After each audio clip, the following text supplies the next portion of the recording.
Un susurro puede ser más poderoso que una espada. Una sola frase, pronunciada en una cueva oscura o garabateada en un pergamino, puede derrocar un imperio donde 1000 ejércitos fracasaron. ¿Es magia? ¿Es un vistazo al telar del destino? ¿O es algo mucho más peligroso? El poder de una idea que, una vez pronunciada, se niega a ser ignorada. Creemos que la historia es una cadena de causa y efecto, de hierro y voluntad, pero mira más de cerca, en las sombras entre las líneas de nuestras crónicas, y encontrarás momentos en los que la cadena se rompió, o quizás, donde fue forjada por una mano invisible. Hoy, abrimos los expedientes de 4 de esos momentos. 4 profecías que no solo predijeron el futuro, lo tomaron por el cuello y lo doblegaron a su voluntad. Número 1. La espada de doble filo del oráculo. Imagina que eres Creso, rey de Lidia. Eres, sin exagerar, el hombre más rico del mundo conocido. El concepto mismo de la acuñación de monedas es tu regalo a la civilización. El oro no es un tesoro para ti, es una marea que obedece tus órdenes. Y ahora te encuentras al borde de una gran guerra. Deseas conquistar el creciente imperio persa, una hazaña que te convertiría en una leyenda para siempre. Pero incluso un rey agobiado por el oro debe inclinarse ante los dioses. Envías emisarios en el largo viaje al corazón sagrado del mundo, a Delfos. Allí, en una cámara llena de vapores embriagadores, una sacerdotisa, la Pitia, canaliza la voz del mismísimo Apolo. Tu pregunta es simple: ¿debo ir a la guerra contra Persia? La respuesta regresa, traída en los labios de tus temblorosos mensajeros. Y es todo lo que esperabas. El oráculo ha hablado. Si cruzas el río Jalis, un gran imperio será destruido. Las palabras resuenan en tus oídos como una llamada de trompeta a la gloria. Puedes sentir el futuro solidificándose bajo tus pies. Ves las banderas persas cayendo, sus ciudades en llamas, su rey arrodillado ante ti. Los dioses te han dado su bendición, así que reúnes a tus ejércitos, tus carros de oro segadores bajo el sol, y cruzas el río. La guerra es brutal, costosa y al final una catástrofe.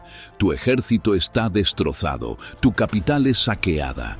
Eres capturado, un rey encadenado, llevado ante el mismo hombre que buscabas conquistar, Ciro el Grande. Mientras estás de pie ante la pira destinada a tu ejecución, finalmente entiendes el acertijo. Un gran imperio fue destruido. Era el tuyo. La profecía no era una mentira, era un espejo que reflejaba lo único que tu oro no podía comprar y tu poder no podía conquistar: tu propia arrogancia. El oráculo no te dijo tu futuro, reveló tu naturaleza. Y fue tu naturaleza, tu arrogante certeza de que los dioses hablaban solo para ti, lo que te llevó a la ruina. El pacto con el destino no se selló por las palabras del oráculo, sino por tu propia interpretación de ellas. Número 2. El nombre susurrado a través del tiempo. Viajemos ahora unas décadas hacia adelante, al corazón lloroso de un reino caído. El pueblo de Judá está exiliado, cautivo en la magnífica y decadente ciudad de Babilonia. Su templo sagrado, la morada de su Dios, es un montón de escombros a cientos de millas de distancia. La esperanza es una brasa moribunda. Sus profetas habían advertido de esta perdición, pero ¿qué profecía podría traerlos de vuelta de esta muerte en vida? Pero había un rollo escrito un siglo antes de la caída de Jerusalén por el profeta Isaías. En él no solo prometía un Salvador, no solo describía a un libertador, dio un nombre que en ese momento no significaba nada. El nombre de un hombre aún no nacido, de un pueblo considerado poco más que bárbaros de las montañas. El rollo decía que un hombre llamado Ciro sería el ungido del Señor, que sometería a las naciones y que le diría a Jerusalén: sé reconstruida, y al templo: tus cimientos serán puestos. Imagina la fe desesperada que se necesitó para aferrarse a eso. Creer que un rey pagano específico y con nombre sería el instrumento de la voluntad de tu Dios. Y entonces, la historia despierta. Un hombre llamado Ciro se alza en Persia, forja un imperio que devora a los medos, a los lidios y finalmente a la aparentemente invencible Babilonia. Y tras su conquista, hace algo completamente sin precedentes. Emite un decreto. El pueblo judío no solo es libre de irse, sino que se les darán los recursos para regresar a su tierra natal y reconstruir su templo sagrado.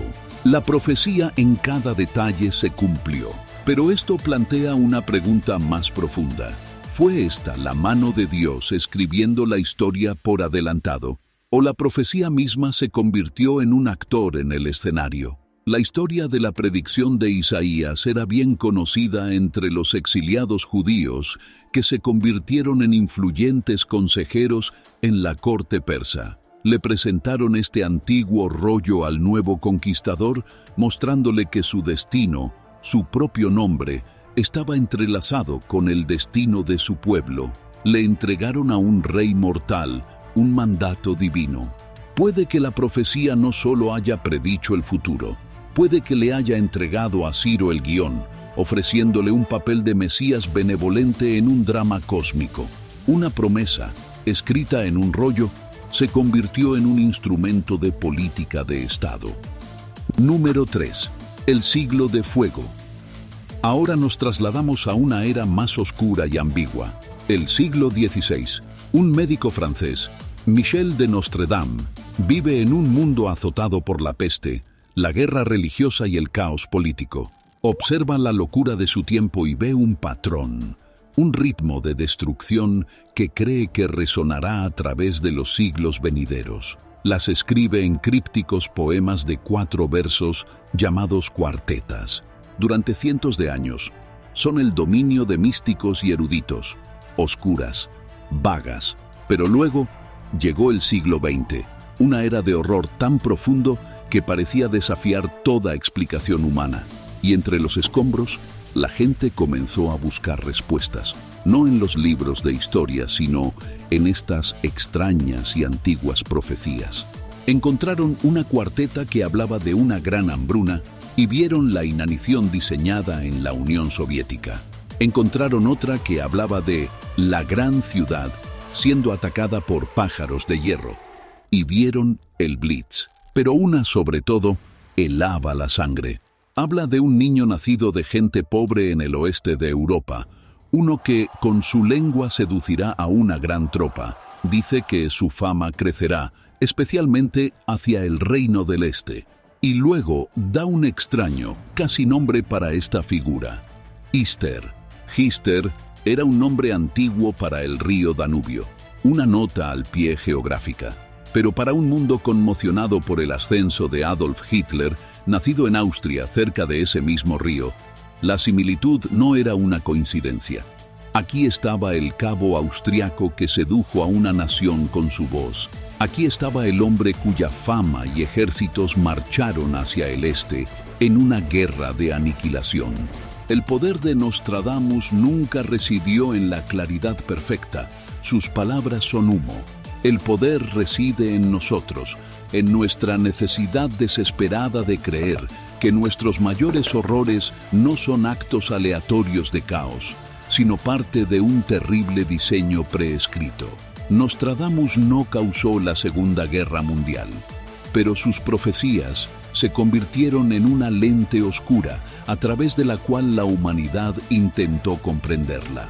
No fue una advertencia que escucharon, fue un epitafio que leyeron después de que el mundo ya se había quemado. Número 4. La tumba y el invasor terrible. Nuestro último caso nos lleva a un único y fatídico período de 48 horas en 1941. En la antigua ciudad de Samarcanda, un equipo de antropólogos soviéticos se para frente a una losa de jade negro. Es la tumba de Timur, el conquistador del siglo XIV conocido en Occidente como Tamerlán un hombre cuya crueldad y genio militar eran legendarios. El Estado soviético es oficialmente ateo. No tienen tiempo para supersticiones. Pero los uzbecos locales, los descendientes del pueblo de Timur, susurran advertencias. Hablan de las inscripciones en la tumba, de una maldición conocida durante siglos. Es simple y es absoluta. Quien abra mi tumba desatará a un invasor más terrible que yo. Los científicos se burlan. Son hombres de razón, de materialismo histórico. El 20 de junio de 1941, con el sonido chirriante de piedra sobre piedra, abren el sarcófago. Dentro encuentran el esqueleto del conquistador cojo. Tienen su premio científico. La maldición es solo una historia de fantasmas. El silencio que siguió fue más pesado que cualquier montaña. 2 días después, domingo 22 de junio.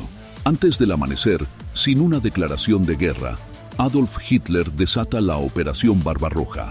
Más de 3 millones de soldados, la fuerza invasora más grande en la historia de la guerra, irrumpen a través de la frontera soviética. Un apocalipsis de fuego y acero desciende sobre una nación completamente desprevenida. Un invasor más terrible que Timur había sido desatado. ¿Fue una coincidencia? ¿Una escalofriante alineación de las estrellas? Quizás, pero la historia no termina ahí. Mientras la maquinaria de guerra alemana se adentraba en Rusia, dejando millones de muertos a su paso, un aterrorizado Iósif Stalin, el hombre de acero, el archirracionalista, dio una orden desesperada. Ordenó que los restos de Timur fueran llevados en avión al frente de Stalingrado. Ordenó que el conquistador fuera enterrado de nuevo en su tumba en Samarcanda con todos los ritos islámicos. Stalin, el destructor de iglesias y mezquitas, recurrió a la misma superstición que su régimen buscaba extinguir. Necesitaba volver a meter el fantasma en la máquina. Necesitaba deshacer la maldición. Frente a la aniquilación, la profecía se había vuelto más real que la guerra misma. Proporcionó una razón para lo impensable y un ritual para la salvación. Entonces, ¿qué nos dice esto? Estos 4 susurros de la eternidad. Un acertijo para un rey, un nombre para un libertador, un verso oscuro para un dictador, una maldición para un conquistador.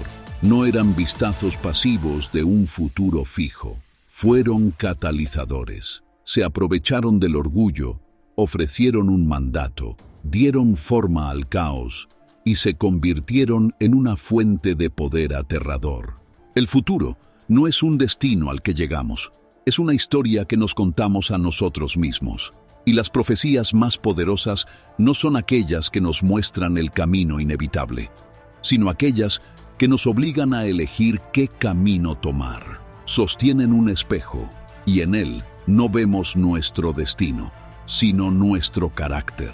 Y esa elección, hecha frente a un susurro de los dioses, es lo que realmente cambia el curso de la historia.